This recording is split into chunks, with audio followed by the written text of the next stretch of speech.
Šodien es tev parādīšu, kā atslābināt iegurni, fokusējoties uz bieži aizmirstiem muskuļiem, kas to kontrolē, un arī muguras lejasdaļu un stāju.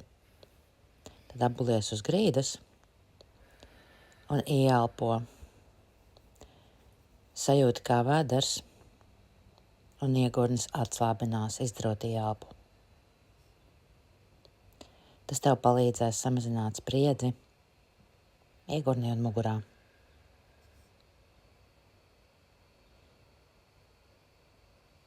Otra kustība. Ceļi paliek saliekti un sāc lēnām tos virzīt pa labi, pa kreisi.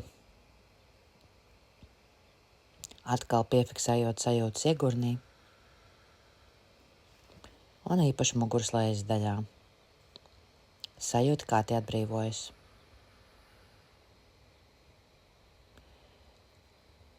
Un trešā kustība būs sēžas muskuļu aktivizēšana.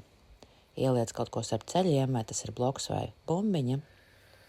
Un šis mazais tiltiņš palīdzēs iegurnim ieņemt neitrālu pozīciju. Pacel gūžas, aktivizē sēžam vietu.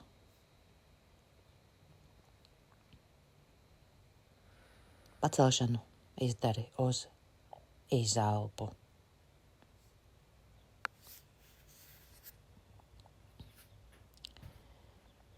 Tad vienkārši pievelc ceļus klāt pie krūtīm, atbrīvo, mazlietiņ atbrīvojot muguras lejas daļu. Izdarot šīs apļveida kustības, tad to izmasē. Ļoti patīkami izpurina kājas un paliec laimīgā bērniņa pauzā. Tad ieliec plaukstas savās pēdās vai apņem potīces tā, kā tev ir ērti. Un gan ieelpā, gan izelpā ļauj iegurņa pamatnē atbrīvoties. Sajūti, kad tur ir saldējums vai ledus gabaliņš tavā iegurņa pamatnē un tas saulītē kust ārā. Ja tad droši ilgāku laiku.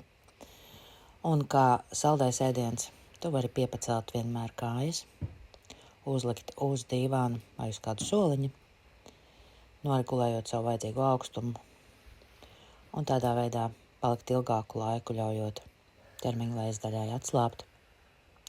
Šis ir pavisam vienkāršs variants.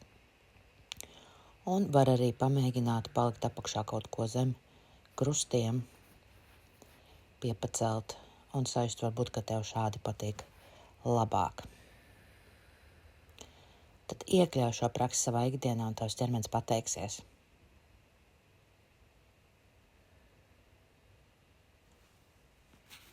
Lai nodara!